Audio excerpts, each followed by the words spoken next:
ચુડમેરથી ભાચર મુખ્ય માર્ગ પર 5 મહિનાથી પાણી ભરાયા છે, જેમાં હજી સુધી કોઈ પ્રકારની પાણીના નિકાલ માટે તંત્ર દ્વારા કામગીરી કરવામાં આવી નથી, જેને લઈને તંત્રની બેદરકારી સામે સ્થાનિકોમાં રોષ જોવા મળી રહ્યો છે। થરાદના ચુડમેરથી ભાચર તરફ જતા મુખ્ય માર્ગ પર છેલ્લા 5 મહિનાથી વરસાદી તથા પૂરનું પાણી ભરાયેલું હોવા છતાં તંત્ર દ્વારા આજ દિન સુધી કોઈ નિકાલની વ્યવસ્થા કરવામાં આવી નથી, જેના કારણે સ્થાનિક લોકોમાં ભારે નારાજગી જોવા મળી રહી છે।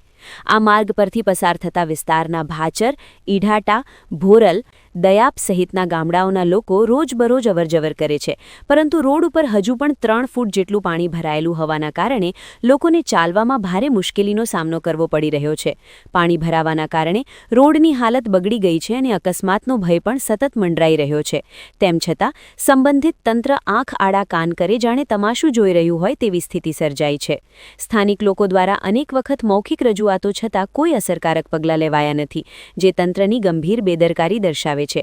લોકોએ માંગ કરી છે કે તાત્કાલિક પાણીના નિકાલની વ્યવસ્થા કરવામાં આવે, આ રોડ ઉપરના પાણીનો કાયમી નિકાલ માટે પુલ બનાવવામાં આવે અને આ પાણીનો તાત્કાલિક નિકાલ કરવામાં આવે। આજુબાજુના ગામના લોકોને 4 થી 5 કિલોમીટર દૂર ફરીને જવું પડે છે અને તે પણ નામદાર કેનાલ ઉપરથી પસાર થઈને જવું પડે છે। તેમજ સિંગલ રોડ હોવાના કારણે વાહન ચાલકોને અકસ્માત થવાનો ભય રહે છે। સ્થાનિક લોકોએ કહ્યું હતું કે સિંગલ રોડ હોવાના કારણે અકસ્માત થવાનો ભય રહે છે, તો તંત્ર દ્વારા આ પાણીનો તાત્કાલિક નિકાલ કરવામાં આવે તેવી માંગ ઉઠી છે।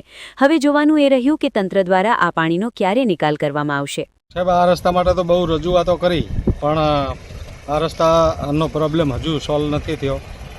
અહીંથી દૂર સુધીના ગામોને જવાનો વાહન અવરજવરની ખૂબ મુશ્કેલી પડે છે। બાજુમાં નર્મદા કેનાલનો બિન રાહદારી રસ્તાનો ઉપયોગ એસટી ખાતું પણ કરે છે અને દૂરના લોકો પણ કરે છે।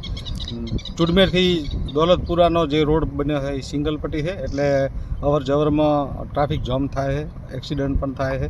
એટલે ઘણા વખતથી આ રસ્તાનો પ્રોબ્લેમ છે અને ખૂબ મુશ્કેલી પડી રહી છે દૂરના લોકોને અવરજવરમાં, અને ઘણા લોકો રસ્તો બંધ જોઈ અને અટવાઈ પણ જતા હોય છે। એટલે આવી પરિસ્થિતિનું તાત્કાલિક ઓવરબ્રિજ બનાવવામાં આવે અને અમારા ગામમાં તો હજુ પાણી ભરેલું જ છે અને તળાવમાં પાણી આમ ઉભરી રહ્યું છે। વરસાદનું તો પાણી આવ્યું તાર ભરાયેલું હતું, પણ હાલે પાણી ભૂગર્ભમાંથી ઉભરી રહ્યું છે। તે નર્મદા કેનાલ ફૂલ હેડી છે, ચાલુ છે, એટલે એનું પાણી અહીં સ્ત્રાવ થાય છે। નર્મદા કેનાલે ફૂટવાની સંભાવના છે એવું હાલના તબક્કે પણ જણાઈ રહ્યું છે। પાણી ઓછું નથી થતું, વધુ ને વધુ ઉભરતું રહે છે। રસ્તાની શું માંગ છે? અને રસ્તો આ ઓવરબ્રિજ બની જાય અને અમારા ગામના પાણીનો નિકાલ થાય એવું તાત્કાલિક ધોરણે સરકાર કરે।